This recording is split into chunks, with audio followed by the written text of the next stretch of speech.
So I am on hockey Twitter, and I wrote about this, a lot of fans, and I had never really seen, this community before, of LGBTQ, like,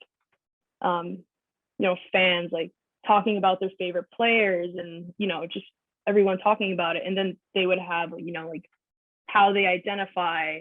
And it was just so interesting to me because I had never seen anything like that before. Like, it was really powerful to see all these different backgrounds that you wouldn't necessarily see at a hockey game, but they're online. My name is Olivia.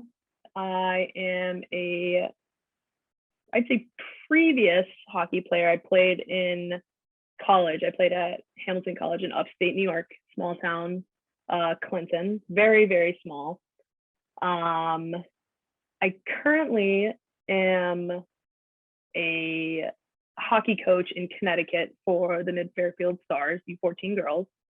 And right now I'm actually at a special needs summer camp, and I'm actually in one of the bunks doing this. But yeah, kind of just doing a bunch of different things. How did Olivia get into hockey? So my family and I lived in Minnesota. My dad kind of moved around a lot for jobs. And when I was in fifth grade, I would watch the Wild. And I was like, I want to do that. And just one day, I remember, I think it was in like October, just got a bunch of gear and a bunch of hand-me-down gear and went to the local rink, and yeah, the rest Very is cool. history. What do you love about it? I really love how just unique the sport is. I feel like it's just such a collaborative environment, and I would say that majority of the people that I have played with have been very, very passionate, and to be on a team with passionate people, having like the same goals and stuff is just so special to be a part of. And yeah, I don't know, it's very unique. It's a hard sport, as obviously and yeah, it just takes a lot of time, a lot of energy, and our parents do a lot for us, especially growing up. How could hockey be better for you? And also, how could it be better for the queer community? In my opinion, I think that hockey culture, not really so much on the women's side, but on the men's side, I don't want to say the wrong thing or use the wrong language, but just kind of like toxic masculinity. And I think that kind of just, I don't know, just in the overall like culture of the sport, there's underlying, issues. And even something that I wanted to do, I forgot to mention this, but I recently started working with Triple Deke. JT Barnett has an Instagram account for Triple Deke, and it kind of shows off the players and brands and stuff. But I wrote to him initially with the intent to, open, to be more inclusive, to share more about players. And I feel like there's such a stereotype for hockey players. And I know that there are people that like within the NHL, I know there are so many personalities that are just not, it's kind of just low key undercover. They don't feel comfortable to share. It's gotten better, but it's not, I would argue it's not good enough, or nowhere near.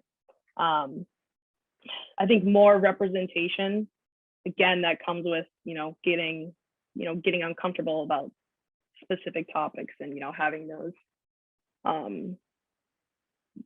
hard conversations. Yeah, I've tried to think about, I think about this a lot, about what we can do. And I just think it's just, it's kind of just a lot of hard work, a lot of hard talks. Knowing all that, what keeps you in hockey? I think just, especially since with coaching, just being a good mentor, a good, just representing many,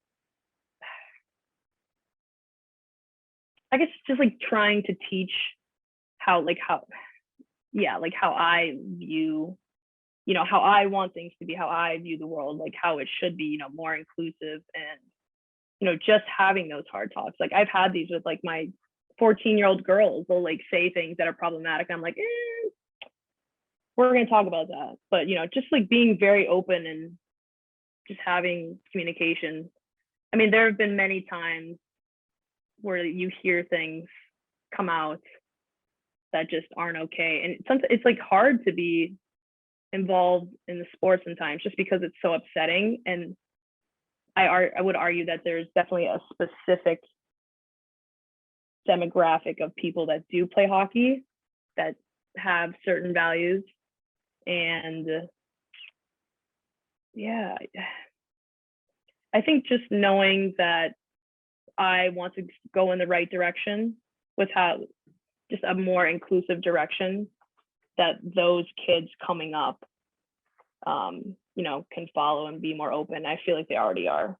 So what gives you hope for queer people in the sport?